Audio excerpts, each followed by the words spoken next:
Symptômes en cas d'intolérance à l'histamine. Avez-vous des doutes sur le fait d'avoir justement une intolérance à l'histamine?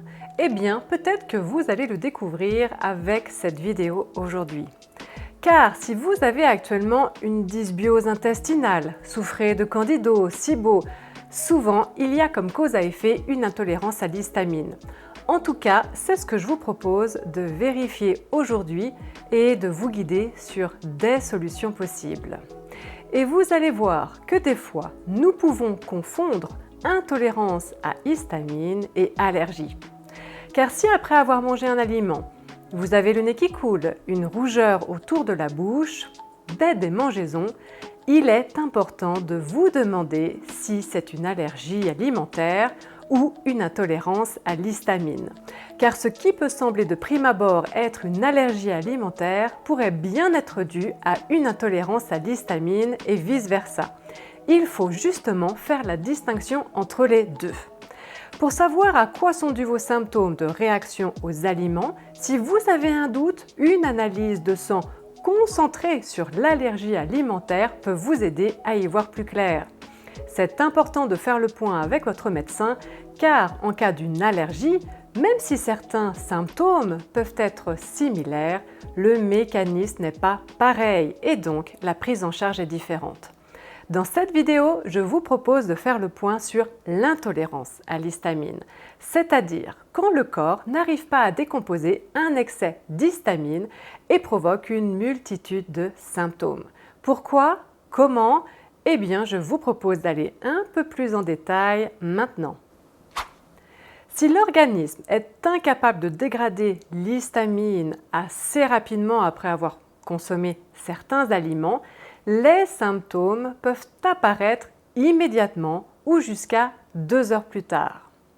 Et comme l'histamine peut s'attacher à certaines cellules du corps entier et déclencher des réactions inflammatoires, l'intolérance à l'histamine est souvent ressentie dans de nombreuses parties du corps. Donc par exemple, au niveau du système digestif, vous pouvez avoir des crampes à l'estomac, la diarrhée, des remontées acides. Au niveau pulmonaire et des voies respiratoires, vous pouvez avoir de la toux, difficulté à avaler, le nez qui coule. Au niveau du système cardiovasculaire, vous pouvez observer des changements dans la tension artérielle, palpitations, arythmie cardiaque. Au niveau de la peau, vous pouvez avoir des démangeaisons cutanées plus ou moins fortes. Au niveau hormonal, pendant la menstruation, les symptômes de l'intolérance à l'histamine peuvent aussi être plus graves. Des symptômes menstruels plus prononcés, crampes douloureuses dans l'abdomen. Au niveau du système nerveux, des maux de tête, migraines, étourdissements. Et comme l'histamine intervient comme neurotransmetteur, une trop forte concentration d'histamine peut être à l'origine d'anxiété et d'insomnie. Alors pourquoi le corps n'arrive-t-il pas à dégrader l'histamine correctement? Ce qui peut causer l'ensemble des symptômes que j'ai cités. Eh bien, je vais vous donner un exemple que vous devez connaître. Vous avez peut-être entendu parler de l'intolérance au lactose. Vous savez, certaines personnes manquent d'enzymes de lactase pour digérer le lactose dans certains produits laitiers. Eh bien ici, dans le cas de l'intolérance à l'histamine, nous sommes aussi face à une déficience d'enzymes. Car l'organisme est censé réguler la dégradation de l'histamine par 2 enzymes, l'histamine N-méthyltransférase, HNMT, et la diaminoxydase, DAO. Normalement, l'enzyme DAO, présente naturellement dans l'intestin, décompose l'histamine en excès dans le corps. Si cette enzyme ne fonctionne pas correctement ou qu'il n'y en a pas assez, une intolérance à l'histamine apparaît. Et en cas d'intolérance à l'histamine, c'est l'enzyme DAO qui est principalement perturbée. C'est pour cela que je porte mon attention sur elle aujourd'hui. En fait, il faut savoir que la production d'histamine est produite par une enzyme appelée histidine décarboxylase. Cette enzyme est produite par des bactéries de notre microbiote, flore intestinale. Et aujourd'hui, nous connaissons les bactéries du microbiote responsables de la production d'histamine, comme par exemple la Klebsiella ou Enterobacter entre autres. Et devinez quoi, si ces bactéries sont en trop grande quantité dans votre microbiote, vos risques de développer une intolérance à l'histamine augmentent. Et en plus, ces mêmes bactéries inhibent la production de DAO, l'enzyme censée décomposer l'histamine. En fait, je n'ai jamais rencontré une intolérance à l'histamine isolée. Il y a en général une dysbiose intestinale associée, troubles du transit, ballonnement, gaz, maldigestion. Alors, en attendant de réguler une dysbiose et de travailler sur les causes, il est important pour vous de savoir si vous avez une intolérance à l'histamine. Et pour cela, je vous propose de retirer certains aliments de votre alimentation pendant 14 jours. Si vous remarquez une amélioration rapide, c'est une indication d'une intolérance à l'histamine. Voici ces aliments riches en histamine. Bouillon d'os, légumes fermentés, fromage affiné longtemps, vinaigre balsamique, sauce soja, poisson en conserve, poisson fumé, charcuterie. Il y a aussi d'autres aliments.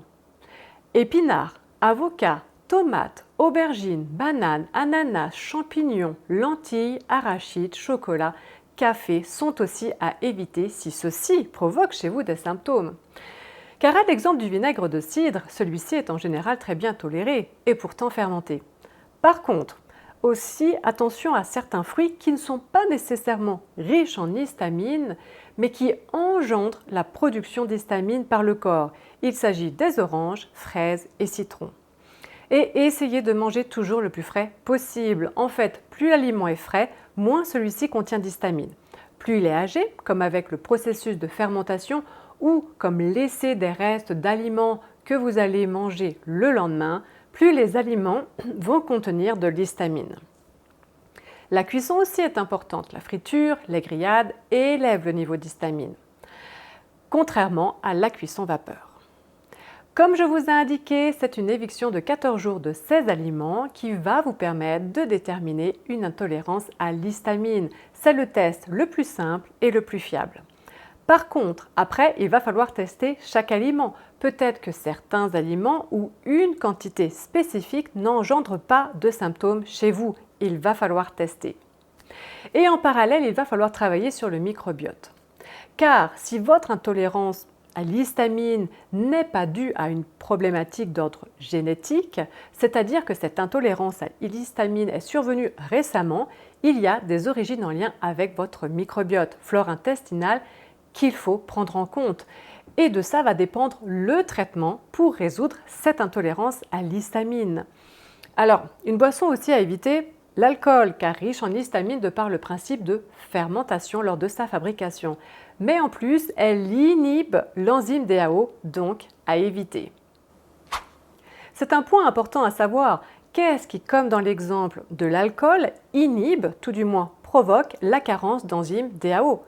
Avez-vous par exemple des problèmes intestinaux, ballonnement, une dysbiose intestinale, syndrome du côlon irritable, gastrite, maladie de Crohn, SIBO, SIFO? Ça, le test des selles va nous donner des informations. Il va aussi nous indiquer si vous souffrez d'une perméabilité intestinale. En effet, des modifications de la muqueuse intestinale peuvent faire en sorte que la DAO ne soit plus produite en quantité suffisante. Une carence en vitamines et oligo-éléments comme le zinc, la B6 peut aggraver la problématique. Ça, une prise de sang peut vous l'indiquer. Et il y a aussi certains médicaments qui provoquent la carence en DAO. Je vous mets la liste à l'écran. Antibiotiques, analgésiques, antalgiques comme le paracétamol, l'ibuprofène, ambroxol, sirop antitussif, métoclopramide contre les nausées, vomissements, propafénone utilisé pour traiter l'arythmie, rythme cardiaque irrégulier et pour maintenir un rythme cardiaque normal. Verapamil utilisé pour le traitement de l'hypertension artérielle, de l'angine de poitrine et de la tachycardie. Si vous prenez l'un de ces agents médicaments régulièrement et présentez des symptômes d'intolérance à l'histamine, consultez votre médecin. Changer de médicament peut suffire à soulager les symptômes. Parlons maintenant des solutions. En fait, toute la stratégie va dépendre des résultats de vos analyses de sel, bilan sanguin, de vos symptômes et de votre hygiène de vie actuelle, alimentation, stress, activité physique. Car si la dysbiose intestinale est en soi à l'origine de votre intolérance à l'histamine, il va falloir travailler sur la cause de cette dysbiose. Revoir votre hygiène de vie va être essentiel, obligatoire. Dans ce sens, je propose au cabinet un plan alimentaire personnalisé en fonction des résultats. Est-ce que vous avez une infection fongique, bactérienne, comme traiter une candidose, un SIBO, SIFO? Ensuite, si la personne est prête à revoir son hygiène de vie, je peux proposer des compléments antifongiques ou antibactériens pendant une période précise. Berbérine, l'origan, la lysine.